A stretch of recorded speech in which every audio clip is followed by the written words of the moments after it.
মির্চি নিবেদন, গল্প gold mine. গল্প গোল্ড মাইন। বইটির স্বত্ব আনন্দ পাবলিশার্স প্রাইভেট লিমিটেড কর্তৃক সংরক্ষিত। মদ্যপান, ধূমপান ও মাদক সেবন স্বাস্থ্যের পক্ষে ক্ষতিকর। মির্চি গল্প গোল্ড মাইনে আপনাকে স্বাগত। মণিমাণিক্যে ভরা বাংলা সাহিত্যের কিছু কালোজয়ী উপন্যাস ও গল্প দিয়ে সাজানো আমাদের এই মির্চি গল্প গোল্ড মাইন। শুনছেন সুনীল গঙ্গোপাধ্যায়ের লেখা বাংলা ক্লাসিক উপন্যাস প্রথম আলো। নাট্যরূপ অর্পিতা চট্টোপাধ্যায়, পর্ব পরিচালনায় দেবলীনা, প্রযোজনায় ভিজুয়াল অডিও। শুরু হচ্ছে প্রথম আলো।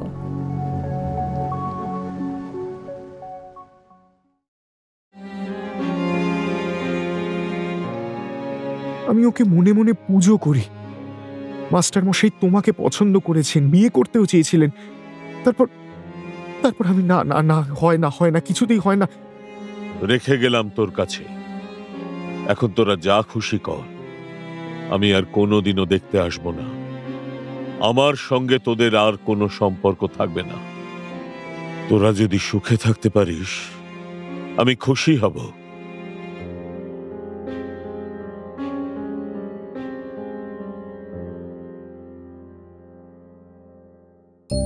কলকাতা শহরে বদলে যাচ্ছে অনেক কিছু। স্বয়ং রামকৃষ্ণ দেহ রাখলেন। বিনোদিনী ক্রমশ নিজেকে অন্তরালে সরিয়ে নিচ্ছে। রবি বাবা হতে চলেছে। মহারাজ বীরচন্দ্র মাণিক্যের কলকাতা দর্শন শেষ। পাটরানী মনোমোহিনীকে নিয়ে ফিরে যাবেন ত্রিপুরায়। কিন্তু কি হবে ভূমিসুতার? রাজা বীরচন্দ্র মাণিক্যের হাত থেকে তাকে বাঁচাতে তৎপর হয়েছিলেন শশীভূষণ। মনে মনে ভূমিকে কামনা করতেও শুরু করেছিলেন, বিয়ের প্রস্তাবও দিয়েছিলেন। কিন্তু ঠিক সেই সময়েই ভূমিসুতাকে লেখা ভরতের প্রেমপত্র হাতে এসে পড়েছে। তারই আশ্রিত ভরতের কাছে হেরে যাবেন তিনি। অন্যদিকে ভরত তো জানতেও পারেনি এ ঘটনা। সে এখন কোথায়, কি করছে?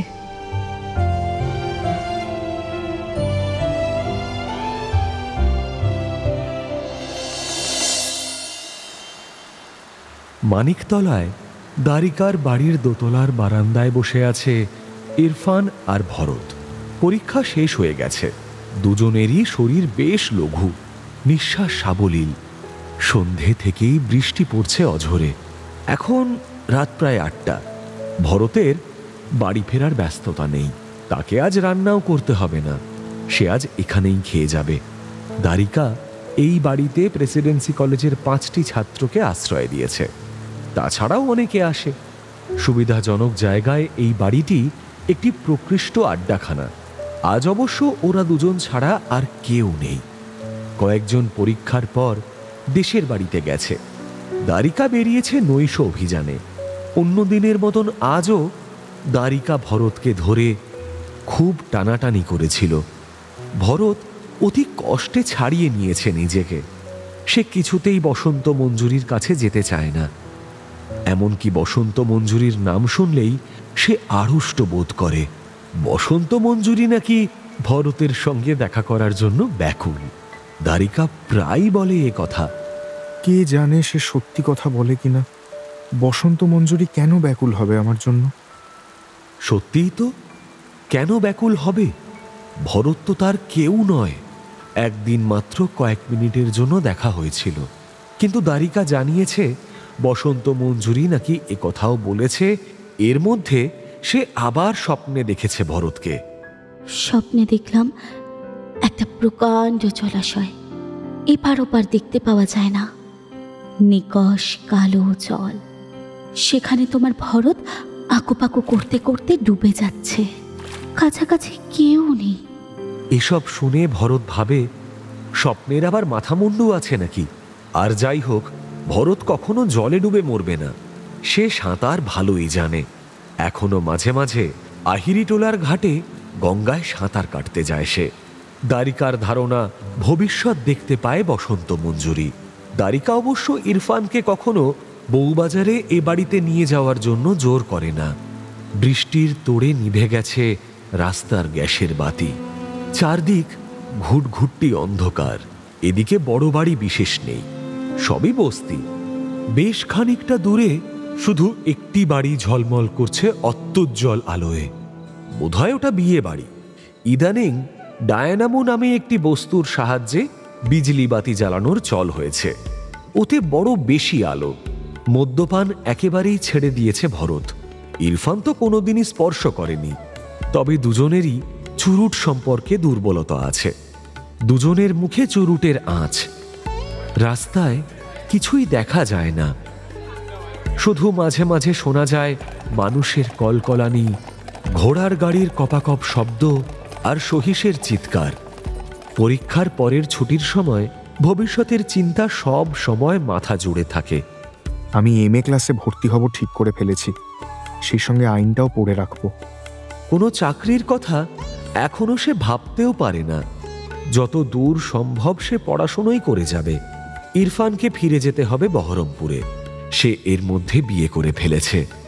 তার স্ত্রী, সন্তান সম্ভবা। এখন একটা সাংসারিক দায়িত্ব এসে পড়েছে তার ঘাড়ে।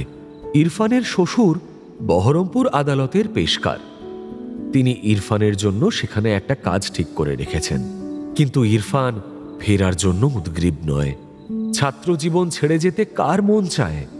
দ্বারিকা তাকে এ বাড়িতে আশ্রয় দেওয়ায় তার ব্যক্তিগত খরচপত্রের সমস্যা দূর হয়ে গেছে। তাছাড়া অধ্যাপক ব্রাউন সাহেব ইরফানকে বিশেষ স্নেহ করেন। তিনি ইরফানের MA পরীক্ষার ব্যবস্থা করে দেওয়ার আশ্বাস দিয়েছিলেন। কিন্তু শুধু নিজের ব্যবস্থা হয়ে যাওয়াটাই তো যথেষ্ট নয়। বাড়িতে আমি টাকা পাঠাবো কি করে? ইরফান একটা দোটানার মধ্যে আছে। তার বহুকালের বিশ্বাস ও সংস্কারে একটা প্রবল ধাক্কা লেগেছে। তার মূলেও রয়েছেন অধ্যাপক এডগার বি ব্রাউন সাহেব। অধ্যাপক ব্রাউন দর্শন পড়ান। খুব নম্র ও ছোটখাটো মানুষ। ভারতীয় ছাত্রদের সঙ্গে ভালো ব্যবহার করেন। ইরফান ব্রাউন সাহেবের বেন্টিক স্ট্রিটের বাড়িতে যাওয়া আসা করে। ব্রাউন সাহেবের সঙ্গে ইরফানের বন্ধুত্বের ফলে ইরফানের মনোজগতে এক বিপর্যয় শুরু হয়ে গেছে। সে কথা সে অন্য কাউকে বলতে পারেনি এতদিন। আজ সে একা পেয়েছে ভরতকে। বারান্দার রেলিংয়ে পা তুলে দিয়ে চুরুট টানতে টানতে চুপচাপ বৃষ্টির কনসার্ট শুনছে ভরত। ইরফান একসময় তাকে জিজ্ঞেস করল, ভরত, তুই চার্লস ডারউইনের নাম শুনেছিস?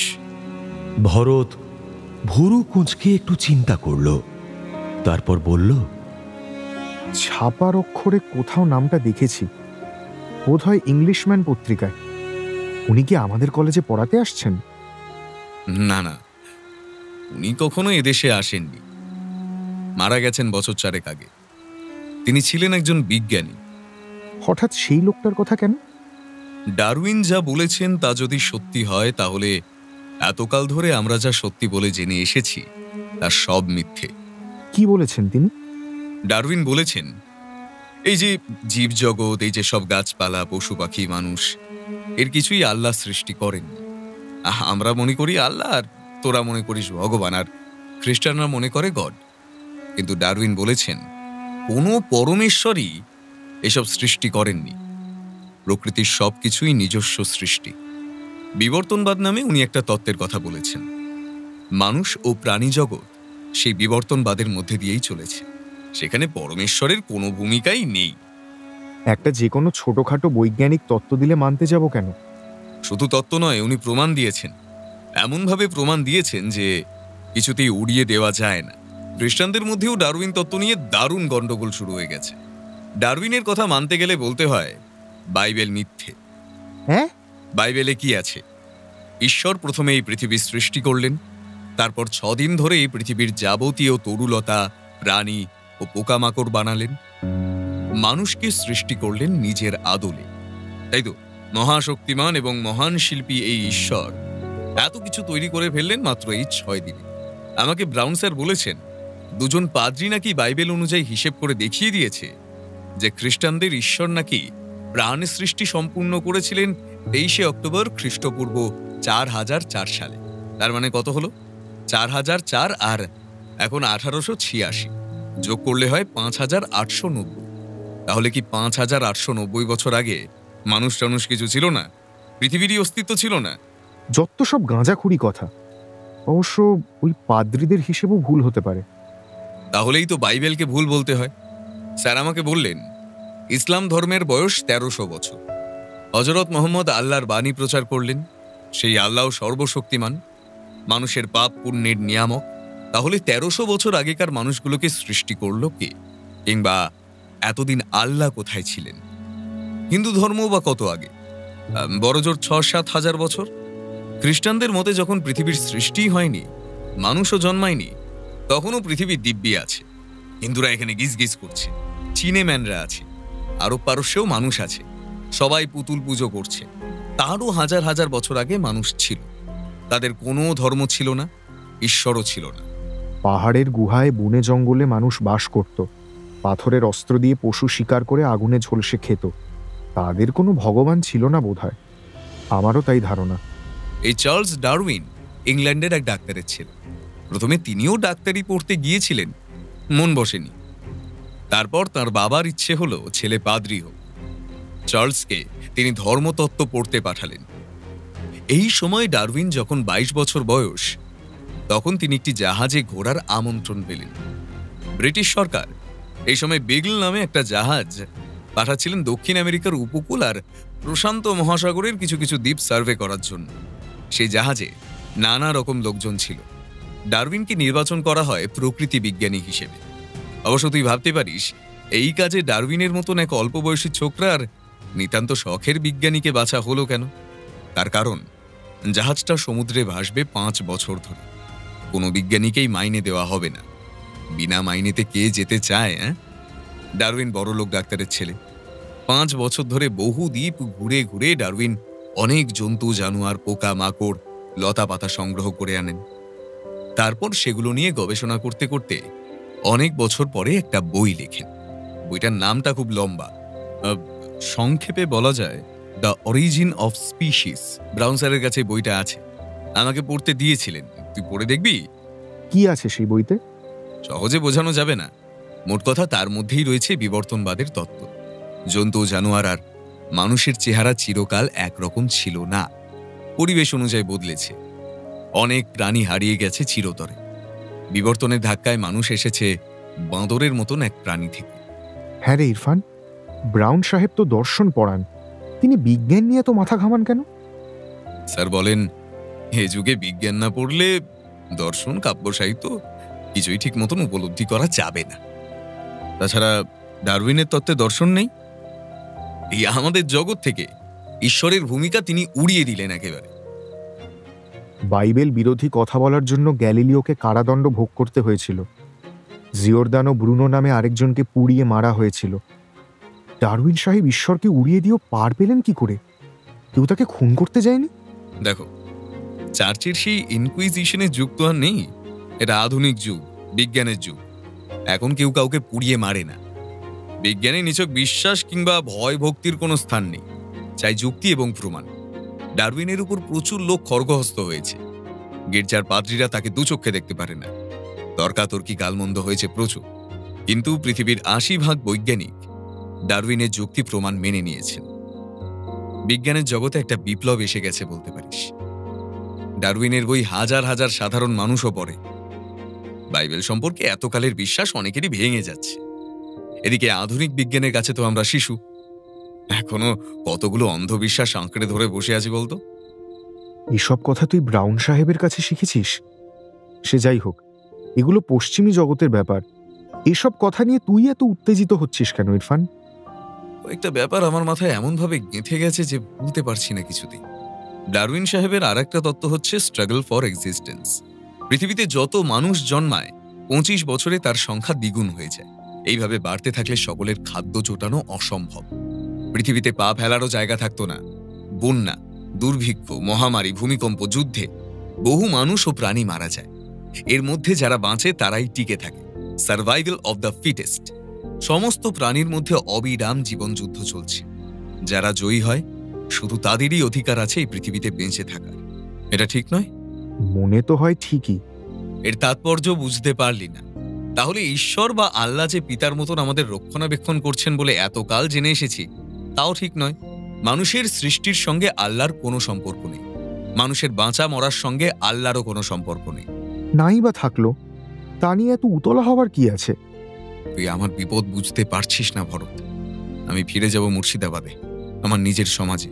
মৌলভী সাহেবের নির্দেশ সেখানে ইংরেজ সরকারের আইনের চেয়েও বড়। তার মধ্যে আমি থাকবো কি করে? আমার যে বিশ্বাস টলে গেছে, অবিশ্বাসের কথা আমি মুখ ফুটে বলতেও পারবো না। তোকে আমি যা বললাম, এসব কথা অন্য কারোর সামনে বলার সাহস আমার নেই। আমি এখন কি করি বলতো?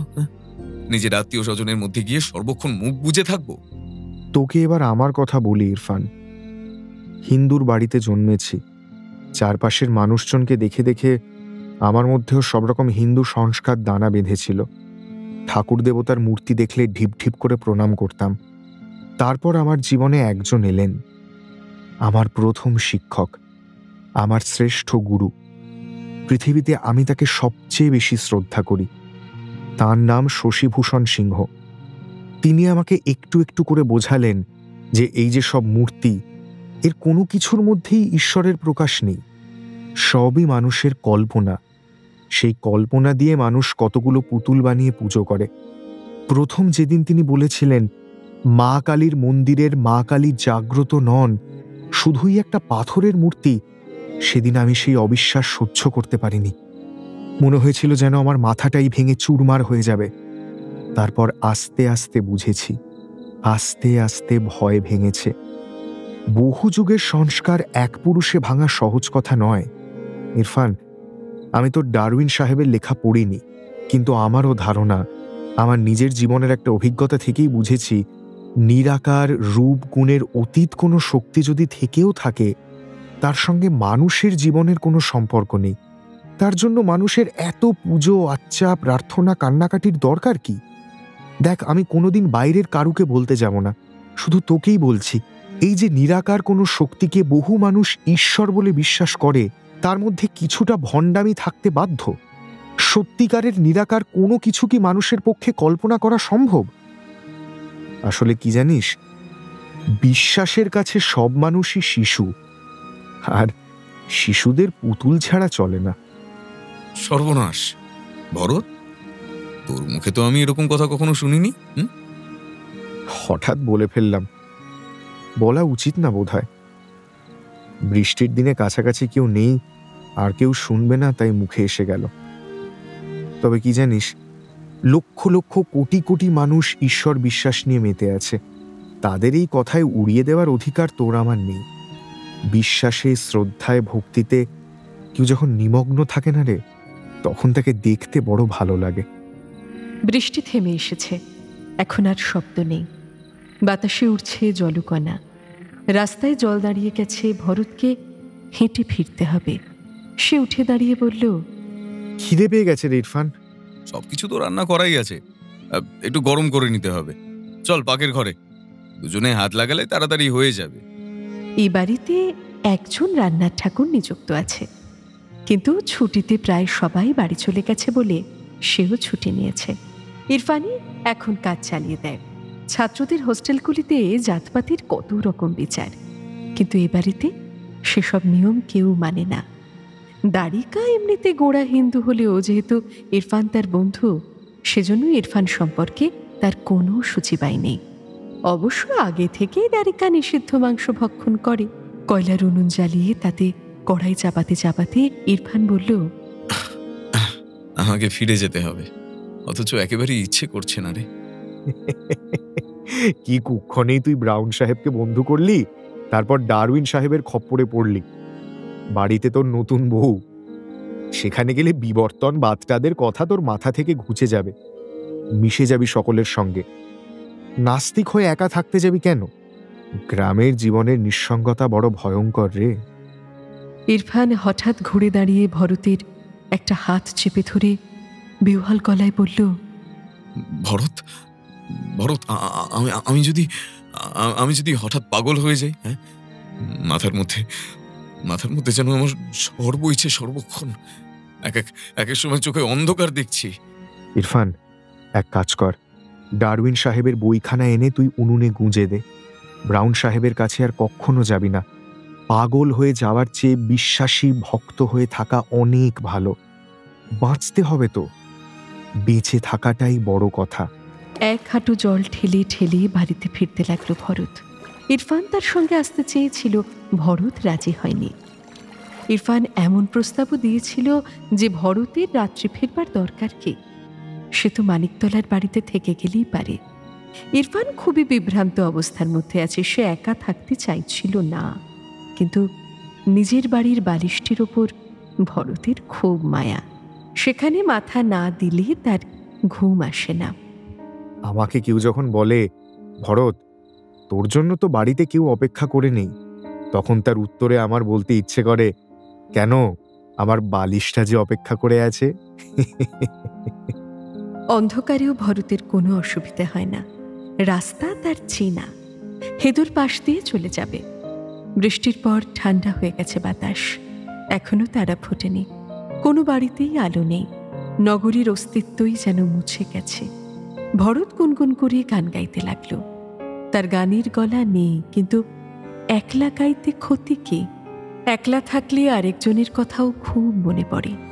সে যেন এখন ভরতের পাশে পাশে হাঁটছে। ভরতের চিঠির এখনো উত্তর আসেনি। এদিকে বাণী বিনোদ গেছে চন্দননগরে। বাড়ি ফিরে হ্যারিকেনটা জ্বালল ভরত। হাজার রান্না বান্নার পাট নেই, তবু এখনো শুয়ে পড়তেও ইচ্ছা করছে না।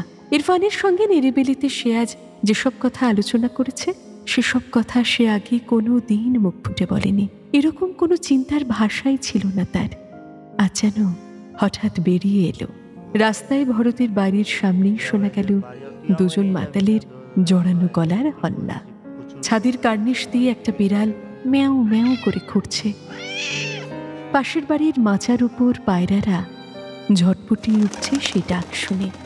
বিড়ালটা প্রায় বাঁশ বেয়ে উপরে ওঠার চেষ্টা করে, কিন্তু কোনো লাভ নেই। পায়রাগুলো হুশ করে উড়ে যায়। রাত্রির আকাশে তারা ঘুরপাক খায়। বিড়ালটা ব্যর্থ আক্রোশে গজরাতে থাকে, যেন সে বলতে চায়, কেন তার ডানা নেই। বিছানা একেবারেই টানছে না ভরতকে। একটুক্ষণ সে চুপ করে বসে চুরুট টানল। তারপর তার ইচ্ছে হলো চা বানিয়ে খেতে। এর আগেও কয়েকবার মাঝরাতে ঘুম ভেঙে গেলে সে চা বানিয়ে খেয়েছে। অপূর্ব স্বাদ পাওয়া যায় তখন। উনুন ধরাবার আগেই ভরত একটা বেশ বড় ধরনের ঘোড়ার গাড়ির শব্দ পেল রাস্তায়। আর গাড়িটা যেন এ বাড়ির দরজার সামনে দাঁড়ালো। তারপরেই একজন কেউ গর্জন করার মতন ডাকলো, ভরত, ভরত, দরজা খোল। সে ডাক শুনে ভরত কেঁপে উঠল। এত রাতে তাকে কে ডাকতে আসবে? এই কণ্ঠস্বর তো দ্বারিকার নয়। বারান্দা দিয়ে ঝুঁকে সে জিজ্ঞেস করল, কে? ঘোড়ার গাড়ি থেকে নেমে একজন দীর্ঘকায় মানুষ দাঁড়িয়ে আছে। উপর থেকে চেনা যাচ্ছে না। সেই ব্যক্তি ওপরের দিকে মুখ তুলে বলল, দরজা খুলে দে। ভরত এবার ছুটে নেমে এলো সিঁড়ি দিয়ে। একতলার কোলাপসেবল গেটের চাবিটা পাশের দেয়ালেই ঝোলে। গেট খুলে বাইরে বেরিয়ে এসে দেখল পুরো দস্তুর সাহেবী পোশাক পরা শশীভূষণ, হাতে একটা ছড়ি। অসহিষ্ণু এক সৈনিকের মতন তিনি ছটফট করছেন। ভরতের মুখের দিকে তিনি চেয়ে রইলেন কয়েক পলক, তারপর গাড়ির দিকে মুখ ঘুরিয়ে বললেন, নেমে এসো।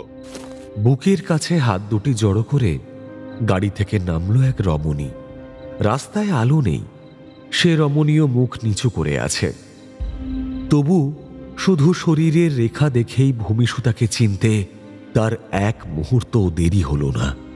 তলোয়ারের ভঙ্গিতে হাতের ছড়িটা তুলে শশীভূষণ বললেন, ওপরে চলো। সিঁড়ি দিয়ে উঠতে গিয়ে দুবার হোঁচট খেলেন শশীভূষণ।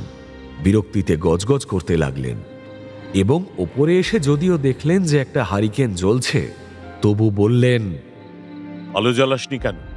ওই হারিকেন ছাড়া ভরতের ঘরে আর কোনো বাতি নেই। সে শিখাটা উস্কে দিল অনেকখানি, তারপর হারিকেনটা উঁচু করে তুলে ধরল। প্রথমেই তার নজরে পড়ল ভূমিসুতার কপালে একটা ব্যান্ডেজ বাঁধা। তার এক পাশ এখনো রক্তে ভেজা। সাংঘাতিক কিছু একটা ঘটেছে, এই আশঙ্কায় ভরতের মুখ দিয়ে একটা শব্দও বেরুল না। শশীভূষণ মেঝেতে পাতা মাদুরের একটা ধার ছড়ির ডগা দিয়ে সরিয়ে দিলেন। সেটা যেন অতি নোংরা পদার্থ। এইভাবে জুতো পরা পা দিয়ে ঠেলে দিলেন আরো খানিকটা। তারপর শান্ত গম্ভীর গলায় বললেন, রেখে গেলাম তোর কাছে, এখন তোরা যা খুশি কর। আমি আর কোনোদিনও দেখতে আসব না।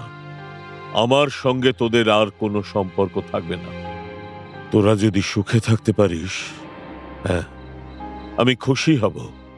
আগে আমি ভাগ্যে বিশ্বাস করতাম না, এখন দেখছি নিয়তি যাকে যেদিকে টানে তার এড়াবার উপায় নেই। প্রায় এক নিঃশ্বাসে কথাগুলো বললেন শশীভূষণ। তারপরই হঠাৎ কথা থামিয়ে দিয়ে বললেন, চলি।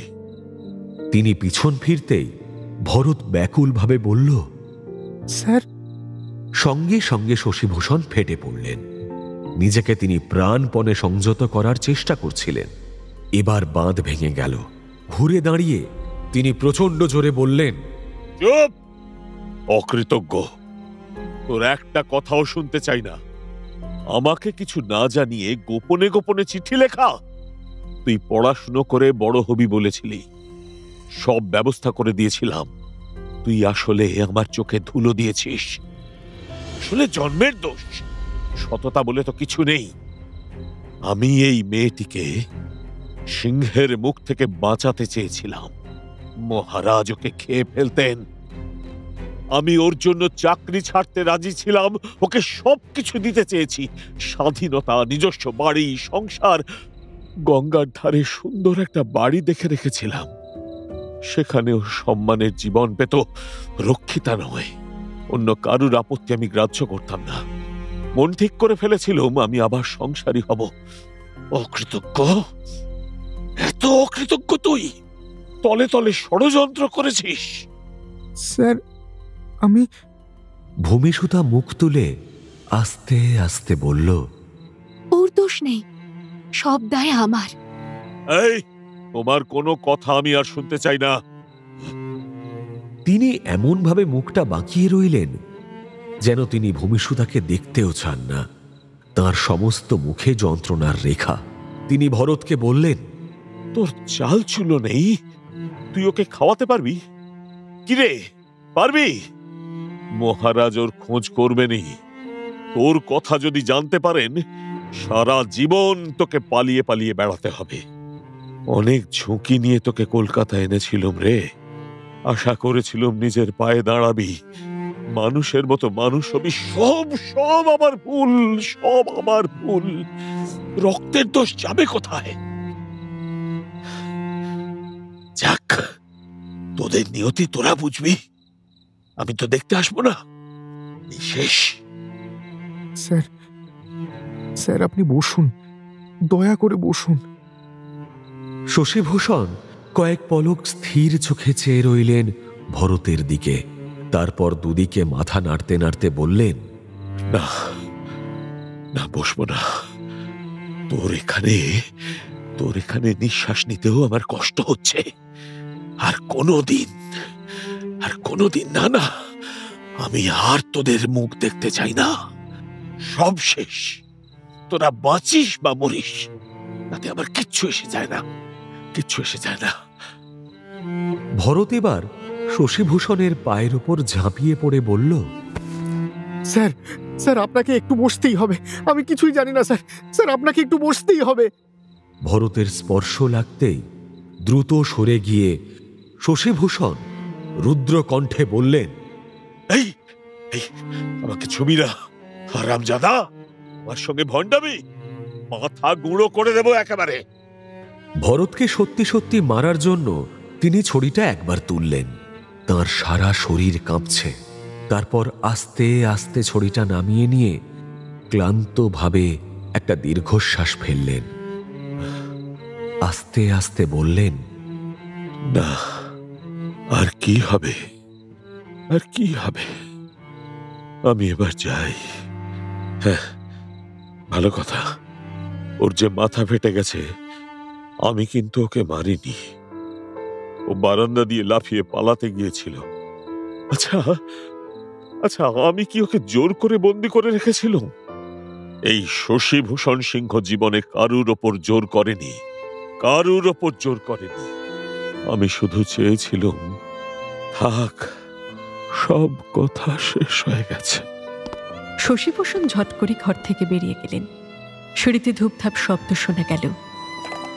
তারপর জুড়িগাড়ির ঝমঝম শব্দ একটু একটু করে মিলিয়ে গেল দূরে। ভরত কান পেতে শুনতে লাগলো সেই শব্দ, যেন সেই শব্দের সঙ্গে তার হৃৎস্পন্দনের যোগ আছে। দুটো ঘরের মাঝখানের একটা মোড়ার উপর বসেছে ভূমিসুতা। থুতনিতে 2 হাতে তালু, সোজা চেয়ে আছে ভরতের দিকে। এ ঘরের একটি মাত্র চেয়ারে না বসে পেছনটা ধরে নিঃশব্দে দাঁড়িয়ে রইল ভরত। এটা যেন তার বাড়ি নয়, অচেনা কোনো গৃহে সে হঠাৎ ঢুকে পড়েছে। কোনো কথা খুঁজে পাচ্ছে না, দুজনে তাকিয়ে রইল শুধু। ওরা সামনাসামনি কথা বলার সুযোগ পেয়েছে খুবই কম। মনে মনে দুজনে দুজনের কাছাকাছি এসেছে। এক একটা মিনিট কাটছে না, এক একটা যুগ। একটা ফটফট শব্দ শুনতে পেল ভরত। বেড়ালটা সক্ষম হয়েছে পায়রাগুলোকে উড়িয়ে দিতে। অন্যদিন ভরত বারান্দায় দৌড়ে দেখতে যায়, এখন যাওয়া চলে না। ভূমিসুতাকে অন্য কিছু বলার আগে প্রথমেই বলা যায় না, চলো আমরা রাত্রির আকাশে পায়রার ওড়াউড়ি দেখি। সে চেয়ে রইল ভূমিসুতার দিকে, দুজনের চোখে চোখ। কিন্তু ভরত ভূমিসুতার চোখের ভাষা পড়তে পারছে না। তার এখনো বুক কাঁপছে। শশীভূষণের গাড়িটার চলে যাবার শব্দ সে এখনো শুনতে পাচ্ছে। একটা কিছু বলা উচিত, তাই ভরত অপ্রাসঙ্গিকভাবে বলল, তুমি তুমি চা খাবে?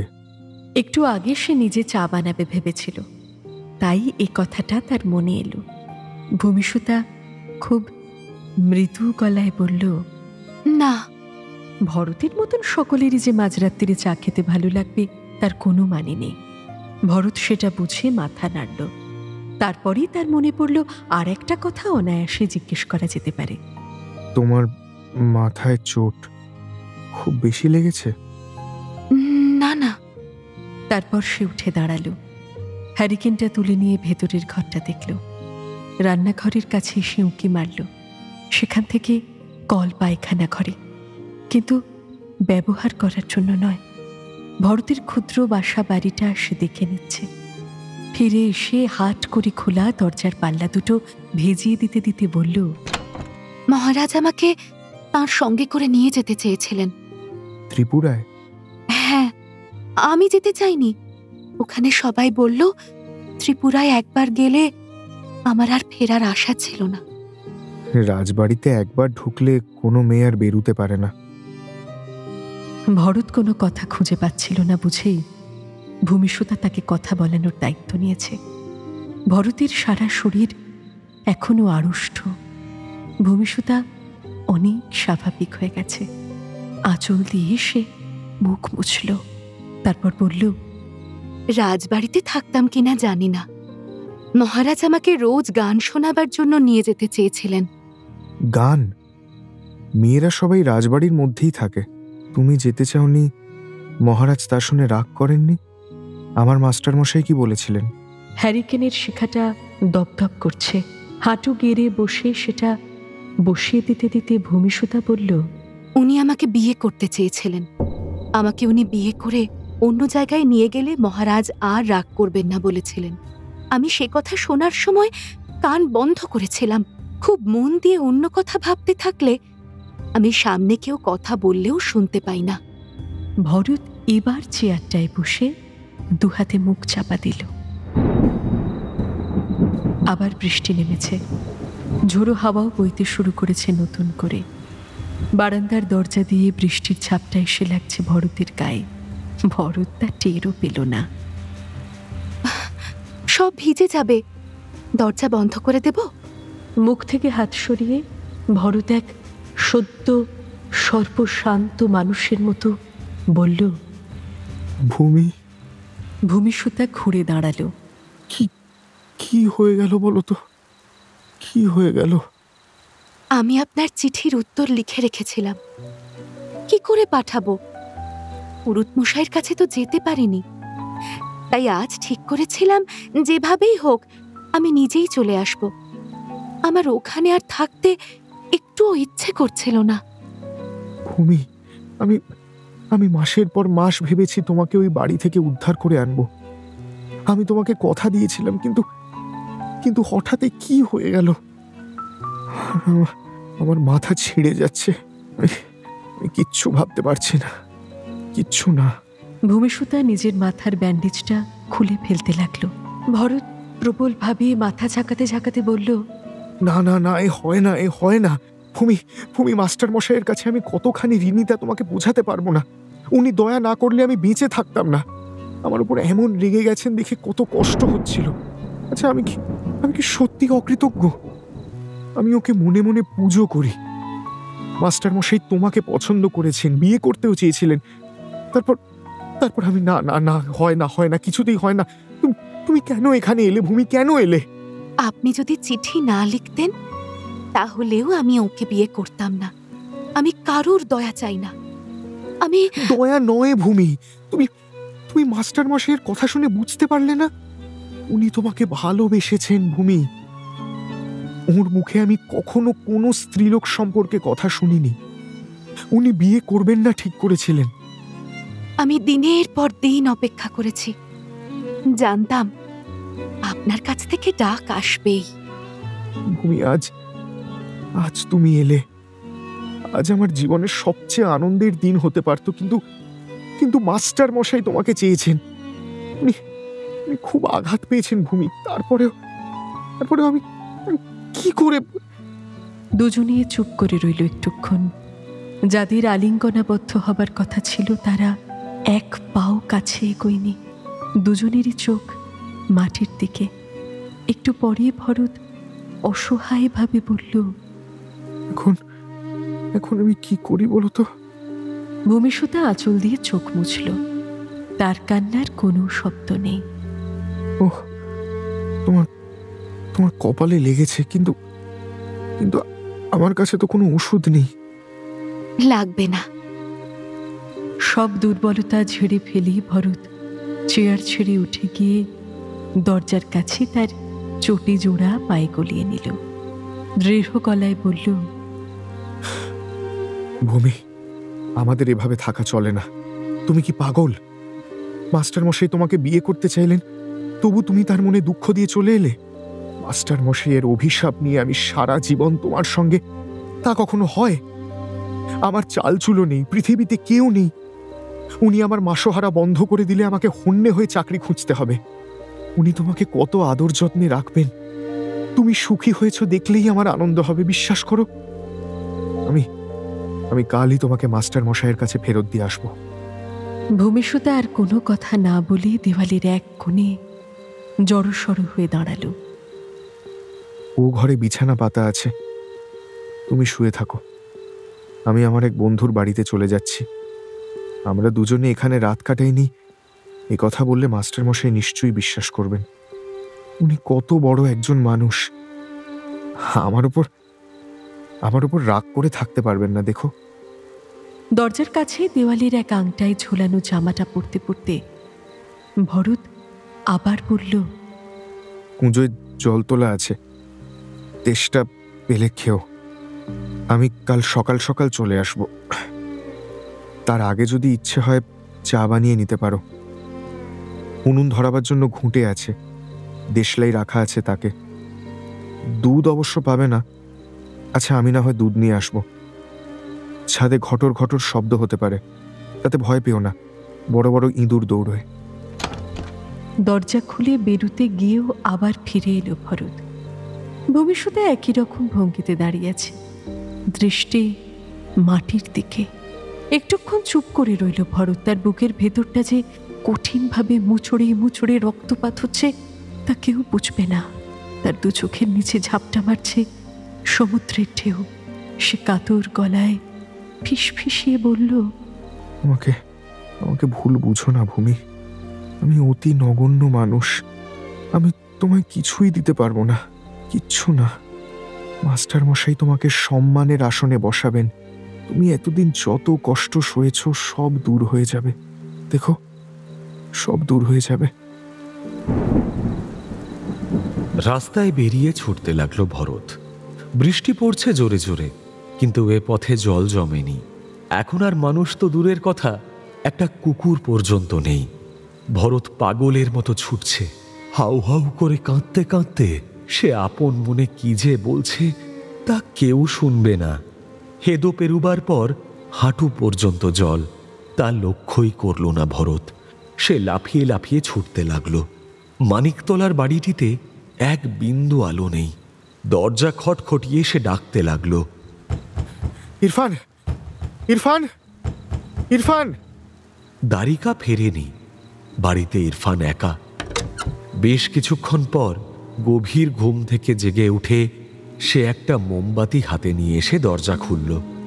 জল কাদায় মাখামাখি হয়ে ভরতের চেহারা ভূতের মতন। তার যেন খুব শীত লেগেছে। সে ঠকঠকিয়ে কাঁপছে। ইরফান দারুণ অবাক হয়ে বলল, কি ব্যাপার, কি হয়েছে ভরত? ভরত তার একটা হাত জড়িয়ে ধরে কাতর হয়ে বলল, ইরফান, তোর তোর এখানে আমাকে আমাকে আমাকে আমাকে একটু আমাকে একটু থাকতে দিবি ভাই? তখনই তো তোকে কত বললাম রাতটা থেকে যেতে, তুই বৃষ্টি মাথায় করে চলে গেলি। ভূতের ভয় পেয়েছিস নাকি? ভগবানে বিশ্বাস করিস না, ভূতে বিশ্বাস করিস? ভরত প্রাণপণে কান্না চাপার চেষ্টা করছে। অন্য কারোর সামনে সে কখনো কাঁদে না। ইরফান আবার জিজ্ঞেস করল, কি হয়েছে বলতো? কোনো খারাপ খবর পেয়েছিস? নিকটজন কেউ মারা গেছে? ভরত কোনো উত্তর দিতে পারছে না। ইরফান সদর বন্ধ করে দিয়ে বলল, একেবারে পাঁঠা ভেজা ভিজেছিস, সান্নিপাতিক হয়ে যাবে যে। ধুতি আর পিরান এক্ষুনি ছেড়ে ফেল, আমার একটা লুঙ্গি পরে নে। গামছা এনে ইরফান নিজেই বন্ধুর মাথা মুছে দিল। জামাটা খুলে দিতে দিতে বলল, আসলে দুঃস্বপ্ন দেখেছিস তাই না? তাতেই ভয় পেয়েছিস। আমারও এরকম হয় মাঝে মাঝে।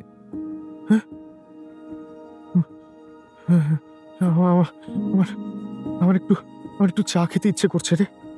এত রাতে চা? অবশ্য একটা গরম কিছু খেলে বুকে ঠান্ডা বসবে না। দ্বারিকার ঘরে ব্র্যান্ডি থাকতে পারে, গরম জল মিশিয়ে তাই খাবি? না না না, চা নেই। উনুন জ্বালিয়ে চা বানানো হলো। ইরফান নিজে অবশ্য খেল না। বেশি চা খেলে তার ঘুম আসে না। অনেকখানি চা খেয়ে কাঁপুনি কমল ভরতের। ইরফানের কাছ থেকে একটা চুরুট নিয়ে টানতে লাগলো সে। অনেক ঘরই তো খালি পড়ে আছে, তুই যেখানে ইচ্ছে শুয়ে পড়তে পারিস। দ্বারিকার বিছানায় তুই শুলেও সে আপত্তি করবে না। তবে তুই আজ ভয় পেয়েছিস তো, তাই আজ আর একা থাকা ঠিক নয়। আমার ঘরে দুটো তক্তাপোষ আছে, সেখানেই শুবি আয়। তুই ঘুমো, আমি একটু পরে যাচ্ছি।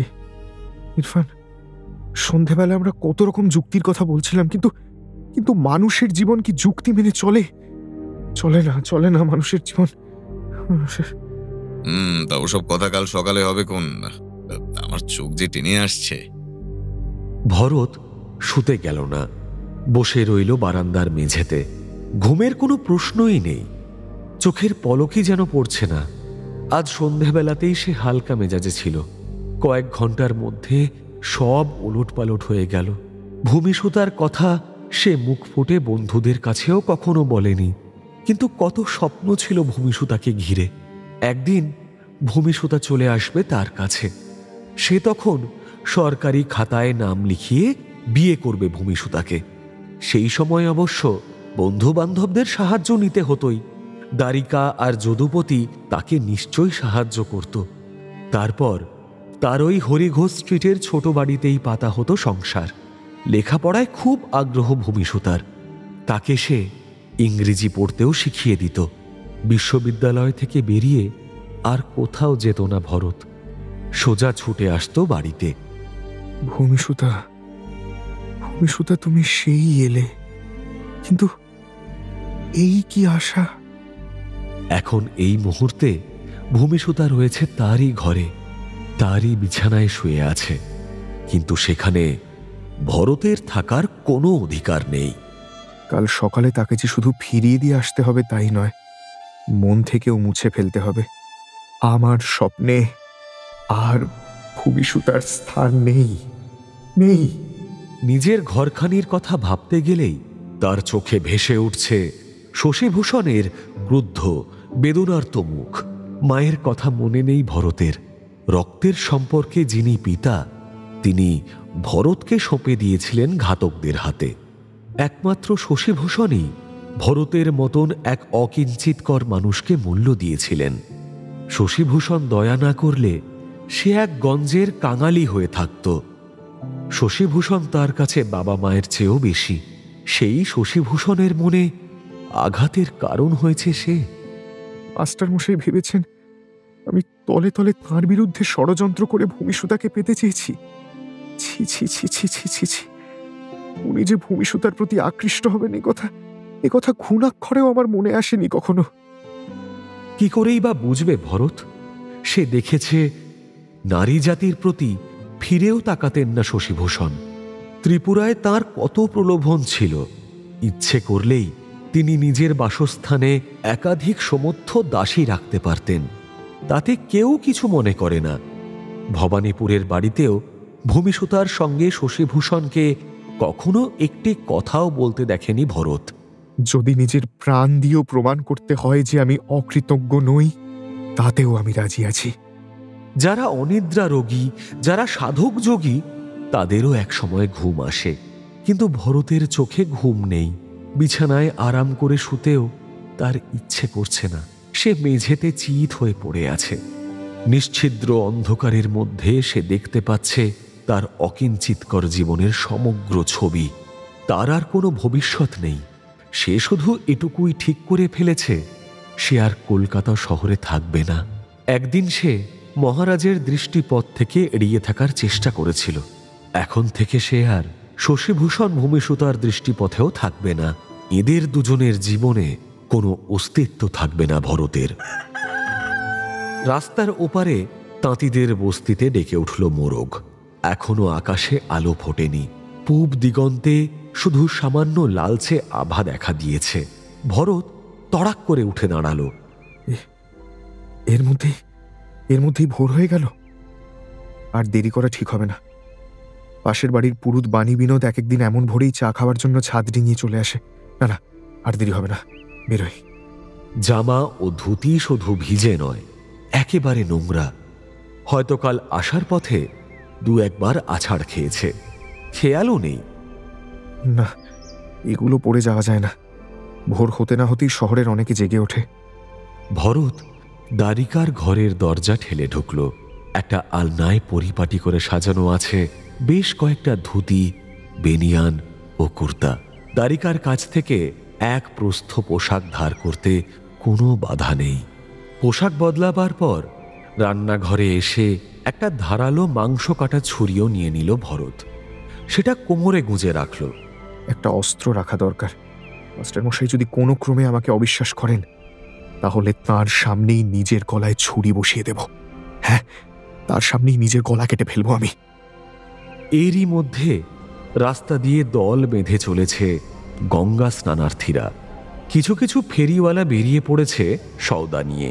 বাড়ির কাছেই একটা মিষ্টির দোকানে মস্ত বড় একটা কড়াইতে দুধ জাল দেওয়া হয়। ভরত 1 পোয়া দুধ নিয়ে নিল একটা ভাঁড়ে। তার কাছে পয়সা নেই, কিন্তু এই দোকানে সে ধার রাখতে পারে। জিলিপি ভাজার মাদকতাময় গন্ধ নাকে আসছে। ভূমিসুতা কি জিলিপি খেতে ভালোবাসে? ভূমিসুতা আমার বাড়িতে এলো, কিছু না খেয়েই চলে যাবে? 2 আনার জিলিপিও নিল ভরত। একটা বড় শালপাতার ঠোঙায় সবকিছু নিয়ে এক হাতে ধরে সে অন্য হাত চাপা দিয়ে সে সাবধানে হেঁটে চলল। চিলে ছোঁ মারার ভয় আছে। নিচের গেট খোলা। সিঁড়ি দিয়ে ওপরে এসে ভরত দেখল বাইরের দরজাও খোলা। তার শয্যা শূন্য। সে 2 বার ডাকল, ভূমি, ভূমি।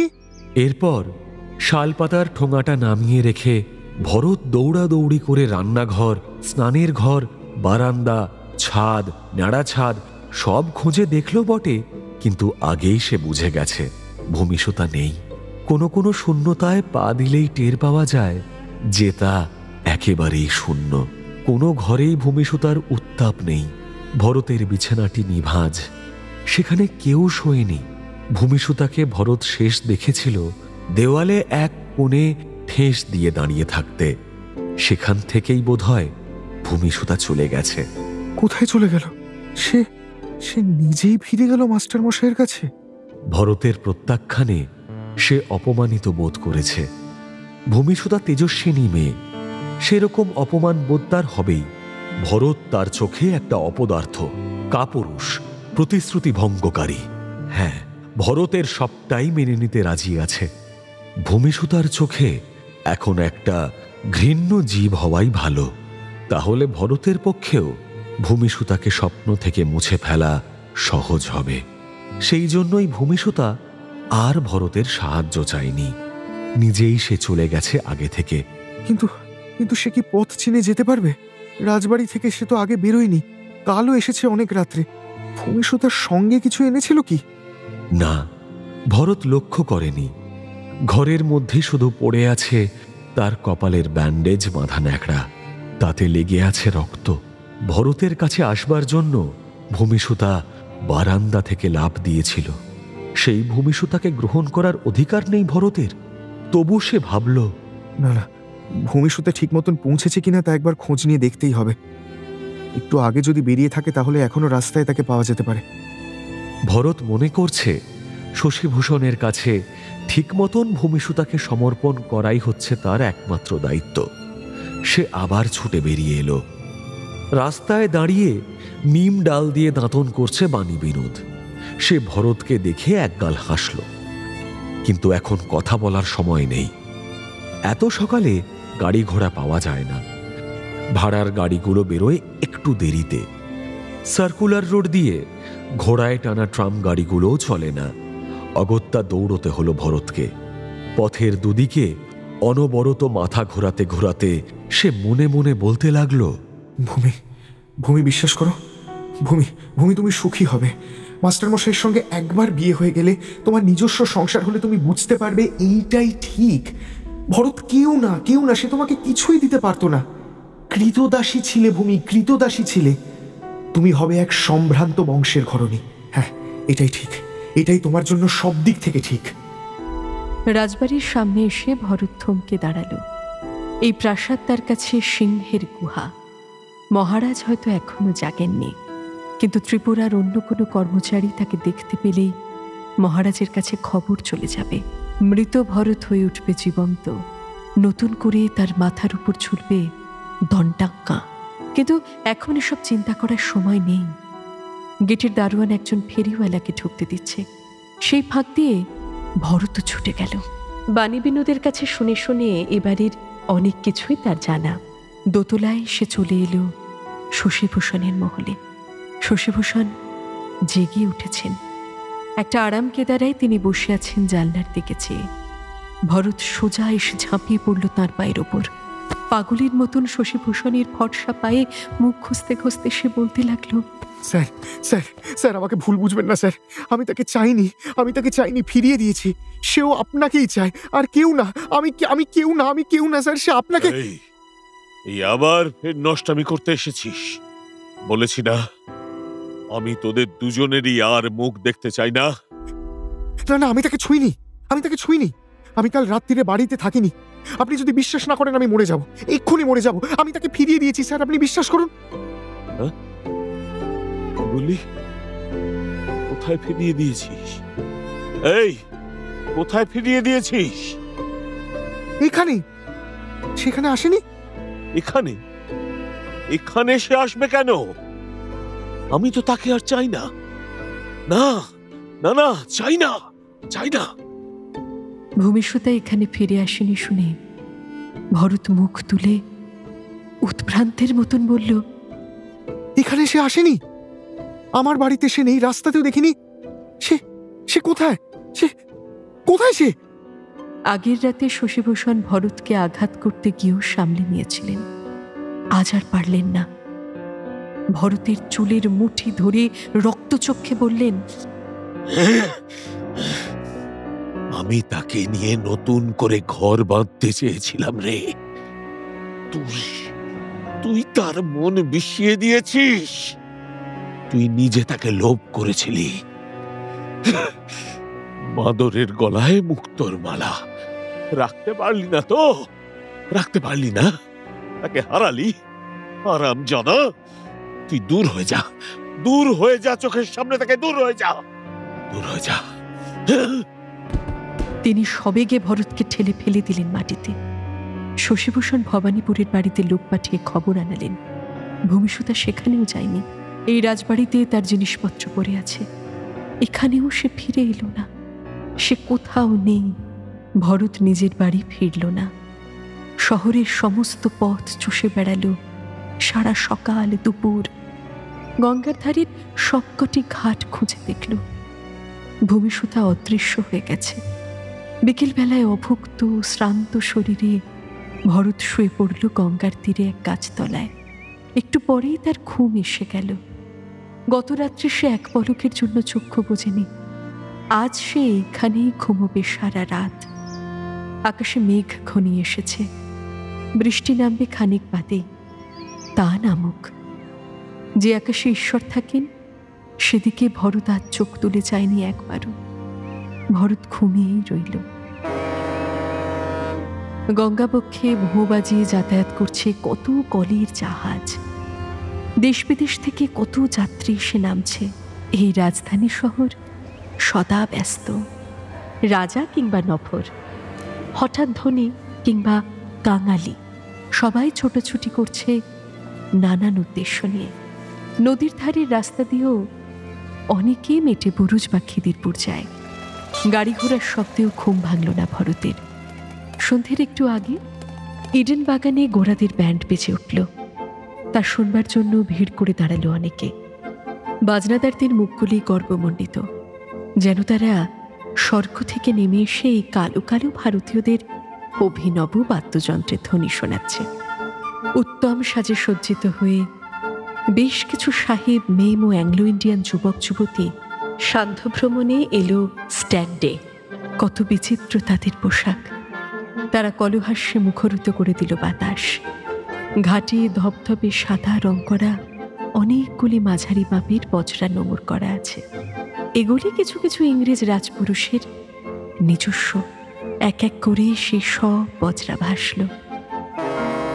পথচারীরা কেউ কেউ এক পলকে সাহিত্য মানুষটির প্রতি দৃষ্টিপাত করেই মুখ ফিরিয়ে নেয়। পোশাক ও মুখশ্রী ভদ্রচিত, তবু সে এমন অসময়ে কেন গাছতলায় শুয়ে আছে তা নিয়ে কৌতূহল দেখায় না কেউ।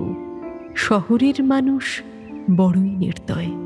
সারাদিন এক দানাও খাদ্য মুখে তোলেনি, তবু এ কি কঠিন ঘুম ভরতের, যেন মরণ ঘুম। তার ব্যর্থতা, তার অপরাধ বোধ গ্লানি ঘুমের মধ্যে মুছে গেছে। স্বপ্নে সে আর ভূমিসুতাকে তল্লাশ করছে না। এক পাশ ফিরে সে শুয়ে আছে। তার মুখে ক্লিষ্ট রেখা নেই, প্রগাঢ় শান্তির মতন ঘুম। তারপর এক সময় ঝিরঝির করে বৃষ্টি নামল। বৃষ্টিতে ভেসে যাচ্ছে এই মায়ানগরী, ভেসে যাচ্ছে সম্পর্ক, ভালোবাসা। ভূমিসুতা কোথায় গেল? ভরত কি আর কখনো খুঁজে পাবে না তাকে?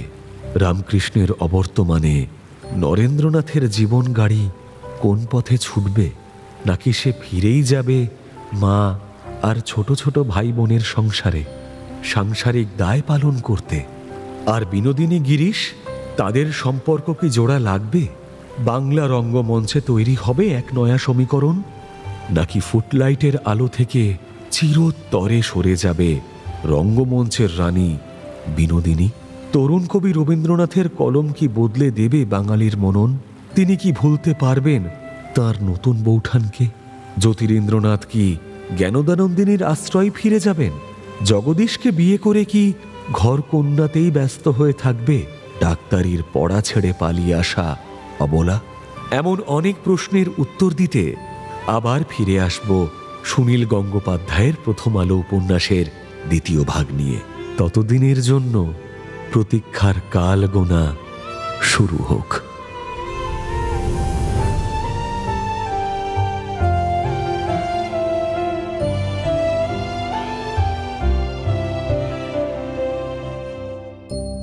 প্রথম আলো উপস্থাপনায় শিবাশিস বন্দ্যোপাধ্যায়, নাট্যরূপ অর্পিতা চট্টোপাধ্যায়, পর্ব পরিচালনায় দেবলীনা, মুখ্য চরিত্রে কথক অর্ঘ্যমাল্য মাইতি ও পিয়ালি পাঠক, ভরত মির্চি অগ্নি, বসন্ত মঞ্জরি, তৃষা দত্ত, ইরফান ব্রতদীপ মুখার্জি, শশীভূষণ, রূপন দাশগুপ্ত, ভূমিসুতা, দেবশ্রী মুখার্জি।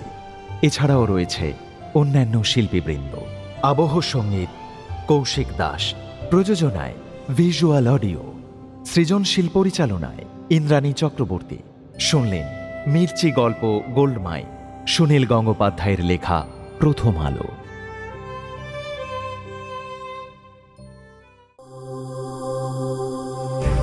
মির্চি নিবেদন গল্প গোল্ড মাইন। গল্প গোল্ড মাইন।